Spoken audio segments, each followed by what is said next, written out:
Bonjour à tous, ici Sabrina Ono et bienvenue sur le podcast des startups à l'école. Les startups à l'école est une initiative de l'incubateur Agoranov qui permet de rapprocher les entreprises innovantes de la jeune génération à travers des projets, événements et activités pédagogiques immersives.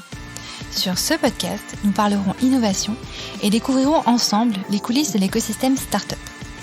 Durant chaque épisode, élèves et étudiants iront à la rencontre d'un entrepreneur pour tenter de déceler les clés de la réussite d'un projet, comprendre ce qui favorise l'éclosion d'idées nouvelles et comment ces idées prennent-elles vie. Quels sont les rouages de l'innovation et à quoi sert-elle ? Comment se conjuguent recherche et entrepreneuriat ? Quelles leçons et apprentissages tirer de ses propres erreurs ? Comment puis-je me lancer dans l'aventure startup ? C'est ce que je vous propose de découvrir au fil de ces rencontres à la fois marquantes et inspirantes. Alors bonjour à tous et bienvenue sur cet épisode de podcast. Donc aujourd'hui j'ai le plaisir d'accueillir Christophe Loeydec qui est CEO et cofondateur de IOLab et 3 étudiants du lycée Voilhomme à Aulnay-sous-Bois.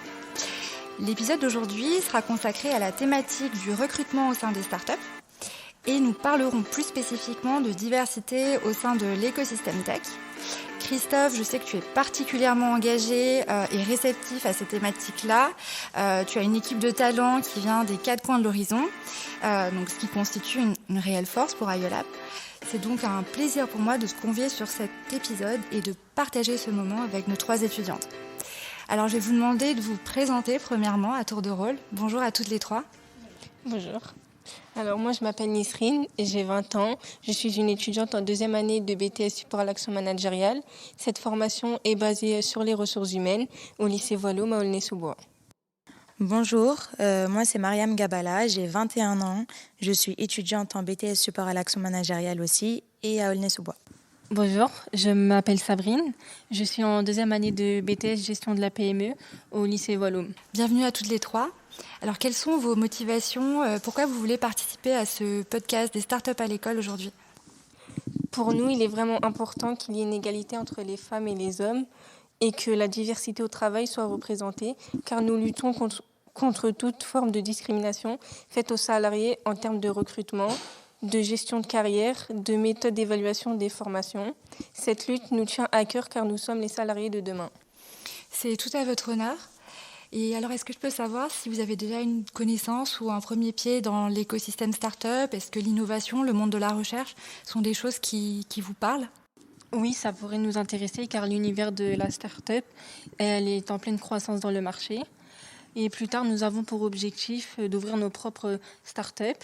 Et ce projet nous permettra d'enrichir plus tard nos connaissances et avoir une large vision sur les start-up. Et nous donnera des pistes pour atteindre nos objectifs. Alors c'est à vous de jouer, je vais vous laisser la parole, donc c'est votre moment. Je vous laisse poser vos questions à donc, notre invité Christophe Loeydec, qui est donc CEO de IOLab. Bonjour Christophe, peux-tu te présenter et nous faire part de ton parcours professionnel s'il te plaît ? Bonjour Mariam, je m'appelle donc Christophe, moi ça fait plus de 20 ans que je travaille. J'ai un parcours professionnel dans des grandes entreprises, notamment j'ai travaillé chez Amazon pendant des années. Et il y a bientôt 4 ans, j'ai fondé une start-up qui s'appelle IOLab, avec quelqu'un qui s'appelle François Misselin, qui est un ingénieur dans le domaine de l'informatique, et qui est ce qu'on appelle le CTO d'entreprise, c'est-à-dire qu'il pilote la partie technique de la start-up. D'accord, merci. J'aimerais savoir quel est ton style de management avec tes salariés. Bonjour Sabrine. C'est une question difficile parce que le style de management, je pense qu'il faudra plutôt me demander aux gens de l'équipe. C'est-à-dire que moi, c'est très difficile pour moi d'être objectif sur la façon dont je me comporte. Néanmoins, je vais essayer de donner une réponse. Ce qui me paraît important, c'est de responsabiliser les gens de l'équipe. On a une population qui est jeune, des gens de l'équipe qui sont jeunes, mais leur donner confiance et leur donner de l'autonomie pour qu'ils puissent faire des choses seuls et qu'ils se sentent fiers de ce qu'ils réalisent. Néanmoins, c'est quelque chose qu'il faut ajuster. C'est-à-dire que sur des nouvelles tâches, une personne peut avoir besoin d'accompagnement et sur d'autres tâches, elle peut être beaucoup autonome. C'est-à-dire que l'autonomie, ce n'est pas vrai pour une seule personne. Ça dépend vraiment des tâches que tu lui donnes. Il faut aussi toujours continuer à enrichir le contenu des tâches en donnant une part de nouveauté pour que la personne développe de nouvelles compétences. Donc pour répondre à ta question, je pense que quelque chose que j'essaye de faire, c'est vraiment de responsabiliser et d'accompagner les gens de l'équipe sur des nouvelles tâches. D'accord, je te remercie de ta réponse. Je t'en prie. Bonjour Christophe, dans quel domaine es-tu spécialisé? Alors, là aussi, c'est une question difficile pour moi. Mon vrai domaine d'expertise, c'est les livraisons dans le domaine du e-commerce. C'est ce que j'ai fait pendant des années chez Amazon, où je m'occupais des livraisons d'Amazon en France. Et la start-up que j'ai créée travaille dans un autre domaine. Ce n'est pas des livraisons, c'est du domaine de la donnée, ce qu'on appelle la data. Donc pour moi aussi, c'est une nouveauté, pour moi aussi, c'est un apprentissage. Et donc, je suis en train de développer une expertise dans un nouveau domaine, qui est les données relatives au e-commerce. Pourquoi as-tu décidé de participer au podcast? D'une part, moi, je suis très content de vous rencontrer. Et je trouve que votre démarche de faire un podcast, elle est super. Et donc, si vous me demandez de participer, j'ai envie de vous encourager, j'ai envie de vous aider à le faire. Et si ça peut permettre à d'autres personnes qui écoutent le podcast de mieux comprendre comment fonctionne une petite entreprise, une start-up, je considère que c'est utile et que je ne perds pas mon temps. D'accord. Qu'aimes-tu le plus dans ton rôle d'entrepreneur et quelles sont tes principales motivations et satisfactions? Ce que j'aime le plus dans cette démarche entrepreneuriale, c'est la dimension d'équipe. On est 13 avec des gens qui viennent du monde entier, avec à peu près une part égale d'hommes et de femmes, des gens jeunes qui apprennent des choses, on crée ensemble une technologie nouvelle. Cette dimension de groupe, d'équipe, elle est vraiment importante pour moi. Et voir que les gens se développent, apprennent des choses nouvelles, gagnent en crédibilité auprès des clients, arrivent à faire des choses de plus en plus seuls et arrivent à être fiers de ce qu'ils font, ça pour moi c'est une grande motivation. Quel est ton plus grand challenge? Trouver de l'argent. Je vous vois sourire toutes les trois et vous avez raison de sourire.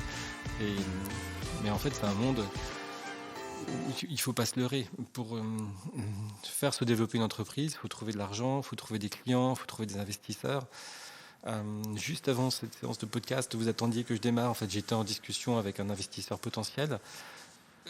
Trouver de l'argent dans l'environnement actuel, c'est un grand sujet. Parce que très vite, quand on a une équipe d'une taille telle qu'est la nôtre, ça fait pas mal de masse salariale. Il faut trouver pas mal d'argent pour payer les gens tous les mois, et puis on a beaucoup de fournisseurs. Donc les sujets financiers sont un vrai sujet important. Une journée type d'entrepreneur, c'est quoi? Nisrine, tu me demandes ce qu'est une journée type. C'est une question vraiment difficile parce qu'il n'y a pas de journée qui se ressemble. Néanmoins, je peux te donner quelques points de repère sur des activités qui reviennent de façon régulière. Il y a beaucoup, pour moi, de travail de préparation des réunions avec les clients, où je vais vérifier avec l'équipe, est-ce qu'on fournit bien les bonnes données, est-ce qu'on a des histoires intéressantes à raconter, est-ce qu'on crée de la valeur pour le client. Ensuite, il y a beaucoup de réunions avec des clients ou des clients potentiels. Et là, je suis plus en retrait. C'est-à-dire que c'est davantage l'équipe qui va présenter les choses, présenter les résultats. Et je considère que mon travail a plutôt été fait en amont dans la préparation. Ça, c'est un grand volet, tout ce qui est lié au client. Un autre volet, c'est lié à l'argent, j'en parlais, c'est-à-dire discuter avec des investisseurs potentiels, avec des banques, pour trouver des moyens de financement. Et un troisième chapitre, c'est la vie de l'équipe, c'est-à-dire avoir des réunions d'animation où on partage de l'information avec toute l'équipe, y compris l'équipe technique, pour que chacun sache, OK, voilà ce qu'on est en train de faire, voilà nos priorités, voilà comment on se développe, voilà le plan sur les mois à venir.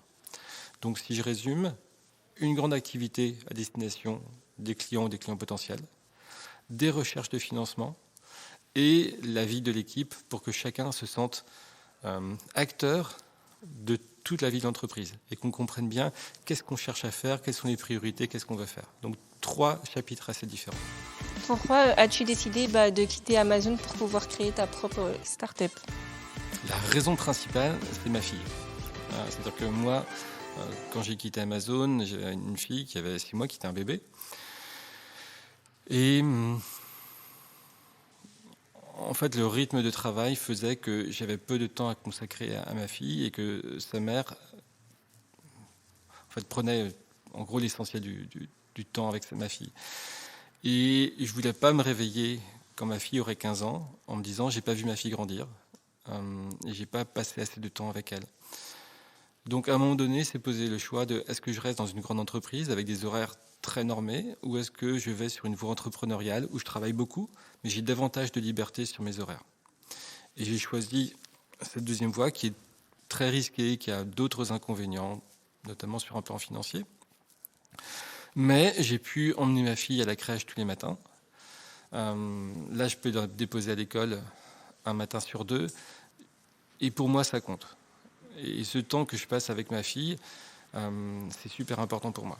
Et ça me permet d'avoir une relation avec ma fille qui, moi, correspond à ce que je veux en faire. Ensuite, il y a d'autres enjeux. Ce qu'on fait, c'est très nouveau, c'est innovant. Et pour moi, c'est très gratifiant avec l'équipe de créer des choses nouvelles qui n'ont jamais été faites dans le monde. Ça, intellectuellement, personnellement, ça a beaucoup d'intérêt pour moi. Et surtout le faire pas seul, mais le faire avec une équipe. Merci Christophe d'avoir partagé ton parcours avec nous. On va maintenant s'intéresser à ta start-up. Donc comprendre en quoi est-ce qu'elle est innovante, en quoi est-ce que IOLAB est innovante, et essayer de savoir de quelle façon, en tant que chef d'entreprise, tu parviens à instiller des rôles modèles différents qui incluent les minorités, les femmes, pour tendre à une égalité de genre et plus de diversité sociale au final. IOLAB, c'est quoi exactement ? IOLAB part d'un constat, c'est que le e-commerce devient de plus en plus important et que de plus en plus, en particulier après la Covid, on achète sur des sites de e-commerce. Ça, c'est un premier point. Le deuxième point, c'est que dans ce monde du e-commerce, de plus en plus, il y a des places de marché. Les places de marché, c'est comme chez Amazon. Vous savez peut-être quand vous achetez sur Amazon, c'est pas forcément Amazon qui vous vend, c'est des marchands qu'on appelle des marchands tiers qui vendent sur Amazon. Et parfois, si on achète en France, c'est pas des marchands qui sont situés en France, mais qui peuvent être situés dans le monde entier, n'importe où. Et ça, c'est une réalité dans le monde entier. Le e-commerce se développe, les places de marché se développent, et les flux entre les pays se développent énormément. Et le résultat de ça, c'est que c'est un grand bazar pour savoir qui vend quoi. C'est-à-dire que pour certaines marques, et je pense notamment à L'Oréal, pour leurs produits, ils vont trouver des centaines de marchands différents qui vendent leurs produits de façon autorisée ou non autorisée. Et ça, c'est un vrai problème pour eux. Ils ont besoin de savoir qui vend leurs produits, avec qui ils veulent travailler pour les vendre. Et pour faire ces choix, ils ont besoin de données. Et c'est là où on intervient à IOLAB.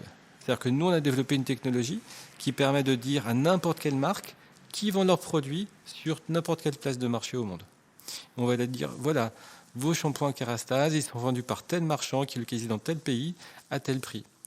Et ça va les aider dans leur pilotage commercial. Donc nous, on a une technologie qui permet de dire aux marques qui vendent leurs produits sur les places de marché dans le monde entier. En quoi ta start-up est-elle innovante ?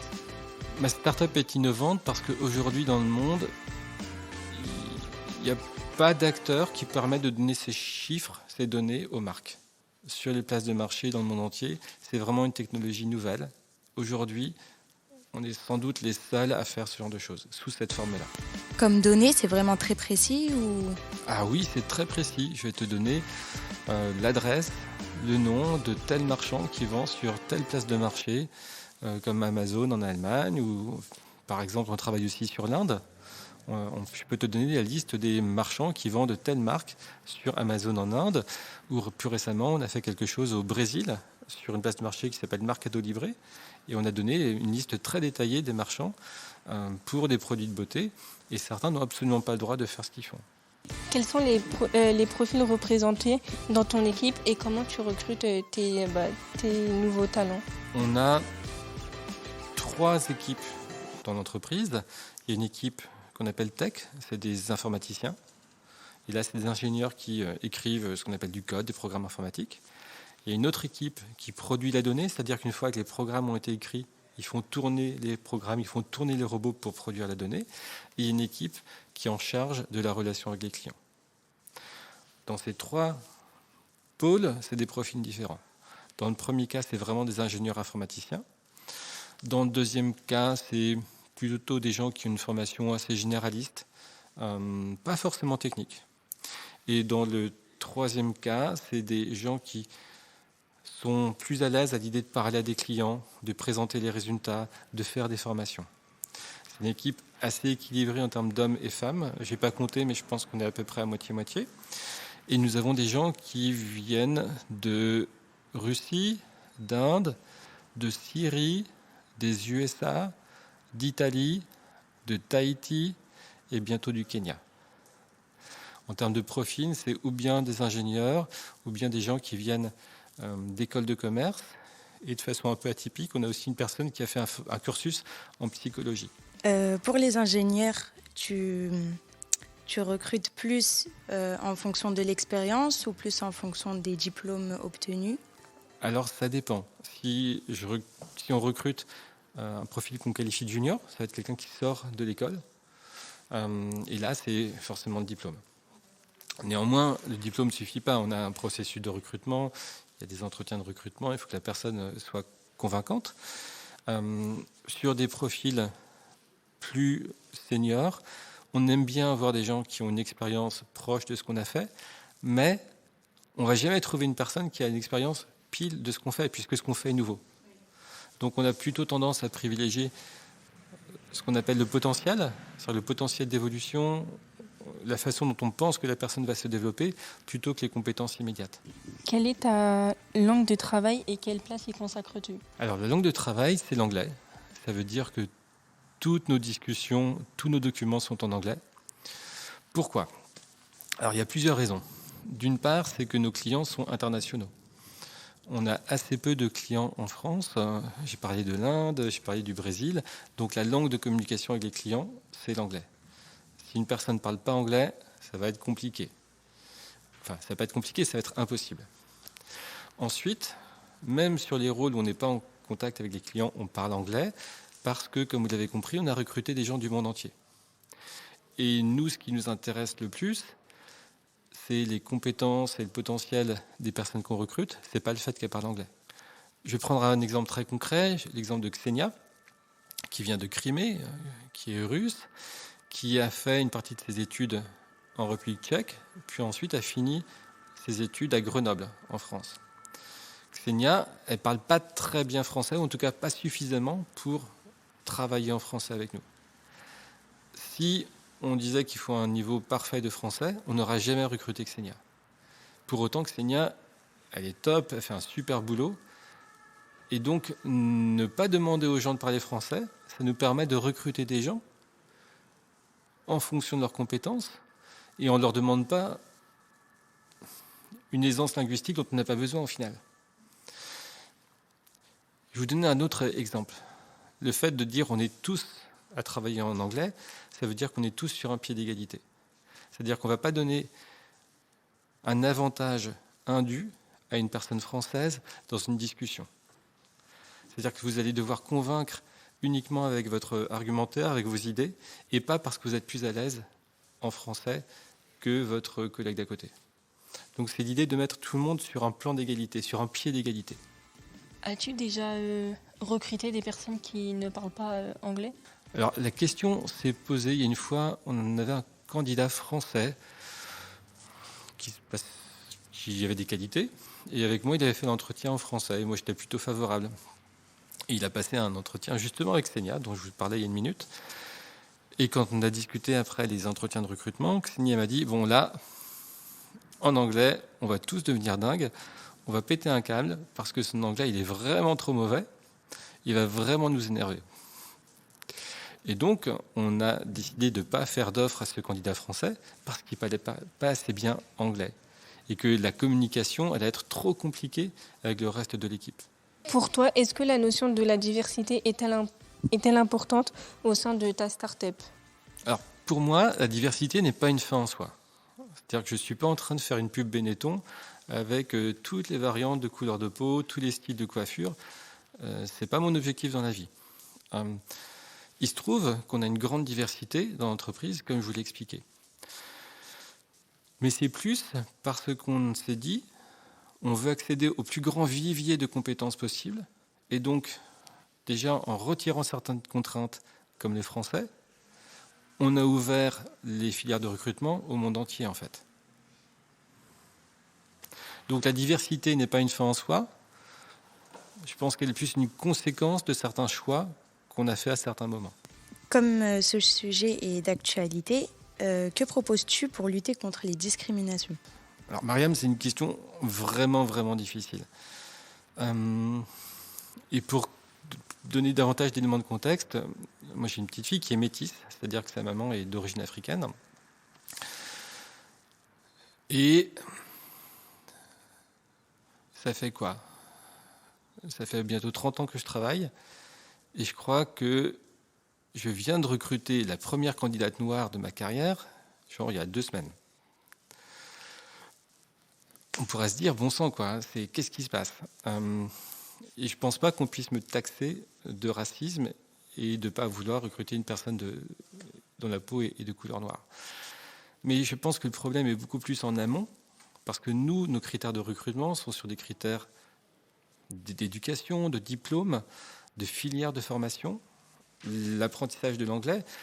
Et moi, ce que je constate, et j'en suis très triste, c'est que dans mes candidatures qui répondent à mes critères, j'ai finalement beaucoup de personnes de couleur blanche, ou bien des candidats indiens, ou bien des candidats chinois, mais très peu de candidats qui ont la peau noire. Et si je regarde plus sur la France, je pense que le problème est davantage sur l'accès à certaines filières de formation. Et qui fait que moi, avec la meilleure volonté du monde, si je n'ai pas de candidats qui répondent à mes critères, je ne peux pas en recruter. Et si je reprends sur l'exemple de cette personne que je recrute qui a la peau noire, elle est kenyane. Ça veut dire qu'elle n'est pas française. Elle n'a pas fait sa formation en France. Elle a fait une formation intéressante, et je crois qu'elle a fini sa formation à Genève. Elle a une formation internationale. Et vous voyez, moi, je ne tiens pas compte de la couleur de sa peau quand je la recrute. Je recrute quelqu'un qui a un certain cursus, je recrute quelqu'un qui a réussi à convaincre les membres de l'équipe dans le processus de recrutement. Et pour moi, le problème en tant que citoyen français, c'est que je n'ai pas assez de candidats de couleur noire qui viennent me voir. Tout à l'heure, tu nous as dit que ton équipe était un petit peu moitié femme, moitié homme. Qu'en est-il des personnes en situation d'handicap? Alors là, j'ai jamais eu, dans toute ma carrière, sur les postes que j'avais à pourvoir, une personne handicapée. Et là, c'est aussi quelque chose de regrettable. Et là encore, je ne sais pas l'expliquer, mais tu vois, moi je vais dans une école d'ingénieur qui est à côté. Moi, j'y vais encore de temps à autre, après ma scolarité. Je ne me souviens pas avoir jamais vu dans les couloirs une personne handicapée. Donc forcément, si la personne n'est pas dans l'école d'ingénieur, elle ne va pas arriver chez moi pour postuler pour un job. Et là encore, je n'ai pas l'explication, mais j'en viens au même point, c'est-à-dire que le problème me semble en amont, dans l'accès à certaines filières d'éducation, dans l'accès à certains diplômes, parce que forcément, si on n'a pas les personnes qui ont les diplômes, je ne les vois jamais comme candidats. Au niveau du recrutement, j'aimerais savoir si tu as, en 30 ans bien sûr, tu as le plus recruté des femmes ou des hommes? Alors, je n'ai pas de statistiques disponibles, mais ce que je peux te dire, c'est que sur la vie de la start-up, on doit être à moitié-moitié. Et ce qui me paraît important aussi, c'est de faire en sorte que les femmes puissent concilier, comme les hommes, une vie de famille et une vie professionnelle. Et que notamment, avoir un bébé ne soit pas quelque chose qui soit négatif pour le développement de la carrière. Je vous donne un exemple, c'est juste une anecdote, mais on a quelqu'un dans l'équipe qui a eu un bébé au mois de février et on lui a annoncé sa promotion le lendemain de son accouchement. Ce qui est plutôt inhabituel dans la vie des entreprises françaises. Et le raisonnement qu'on a eu avec mon associé et aussi avec nos actionnaires principaux, c'est que cette personne avait eu une très bonne performance avant d'accoucher et qu'il n'y avait aucune raison factuelle qu'elle ne soit pas promue parce qu'elle venait d'avoir un bébé. Et que donc il fallait reconnaître son investissement, son action, tout son impact, peu importe qu'elle ait eu un bébé ou pas. Et donc on l'a promue à ce moment-là. Et elle reviendra après un congé parental et elle aura ses nouvelles responsabilités. Mais vraiment faire en sorte qu'on crée un environnement où les gens peuvent le mieux possible concilier la vie professionnelle et la vie personnelle. Et je le dis aussi bien pour les mamans que pour les papas. Parce que mon associé a 2 enfants en bas âge et il n'y a pas de raison que les papas ne puissent pas passer du temps avec leurs enfants. Donc toute cette accompagnement me paraît très important. Est-ce que IOLab recrute des alternants ? Alors oui, nous avons recruté une personne en alternance dans le cadre d'un contrat d'apprentissage. Donc oui, nous l'avons fait, oui. Alors c'est une personne qui est dans l'équipe qui gère les relations avec des clients. Et qui parle bien anglais ? Absolument, autrement on n'aurait pas prise. Alors cet épisode s'achève là. J'espère que vous avez appris plein de choses, que ça a été enrichissant. Merci à toi Christophe pour ce temps que tu nous as accordé, pour ce moment d'échange et de transmission à la nouvelle génération. Je vous dis à très bientôt. À bientôt. Au revoir.